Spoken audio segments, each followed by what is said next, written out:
আমি ব্রিগেড থেকে বলে যাচ্ছি, যদি পয়লা মের মধ্যে না দেয় 11 লক্ষ লোকের বাড়ি আমরা তৈরি করে দেবো আমাদের সরকার থেকে গরিব মানুষের জন্য।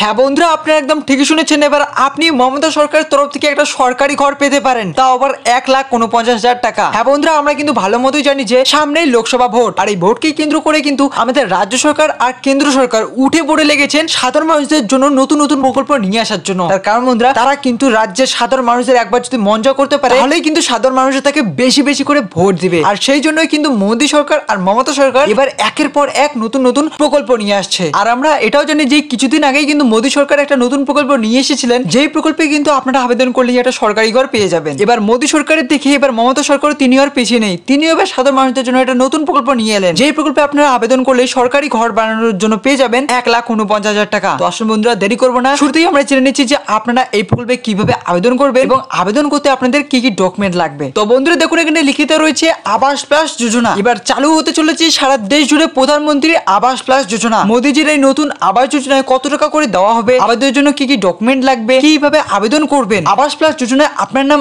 আছে কিনা আপনারা কিভাবে চেক করবেন, সব আমরা আজকের ভিডিওতে জানতে চলেছি। তবে বন্ধুরা, আপনারা যদি আমাদের চ্যানেলে নতুন হয়ে থাকেন তাহলে কিন্তু অবশ্যই নিচে থেকে লাল রঙের সাবস্ক্রাইব বাটনটা প্রেস করে রেখে দিন, কারণ এরকমের গুরুত্বপূর্ণ ভিডিও কিন্তু ডেইলি আমি আপনাদের জন্য নিয়ে আসি। তো বন্ধুরা দেরি করবো না, সবার প্রথমে জেনে নিচ্ছি যে কিভাবে আমরা আবেদন করতে পারবো। তবে বন্ধুরা, আবেদন করতে গেলে আপনাদের কিন্তু কিছু কিছু ডকুমেন্টের প্রয়োজন আছে। তো দেখুন সেগুলো কি কি। আপনাকে অবশ্যই আধার কার্ডের জেরক্স, ভোটার কার্ডের জেরক্স, ব্যাংক অ্যাকাউন্টের জেরক্স, পাসপোর্ট সাইজের 4 কপি ছবি, জব কার্ডের জেরক্স, আয়ের শংসাপত্র এবং বাসিন্দার প্রমাণপত্র লাগবে। আয়ের শংসাপত্র এবং বাসিন্দার প্রমাণপত্র আপনারা কোথায় পাবেন? আপনারা আপনাদের অঞ্চলে গিয়ে কিন্তু এই আয়ের শংসাপত্রটা পেয়ে যেতে পারেন। এবার কথাটি হচ্ছে যে আপনারা কত টাকা করে পেয়ে যাবেন। তো দেখুন বন্ধুরা, এখানে লিখিত রয়েছে যে কিস্তি হিসেবে কিন্তু আপনারা টাকার পরিমাণটা দেখে পাচ্ছেন এখানে আপনারা কত টাকা করে পাবেন। এর সাথে দেখুন এখানে বলা হচ্ছে যে এমনকি যদি আপনার কাছে একটা যদি জব কার্ড থাকে তাহলে কিন্তু আপনি আরো পেয়ে যাবেন 19,000 টাকা, অর্থাৎ আপনারা মোট পাবেন 1,49,000 টাকা। এবার কথাটি হচ্ছে যে আপনারা কিভাবে আবেদন করবেন। তো দেখুন বন্ধু, এখানে বলা হচ্ছে যে আবাস প্লাস যোজনাতে এই মুহূর্তে আপনি আবেদন করতে পারবেন না। তার কারণ হলো গত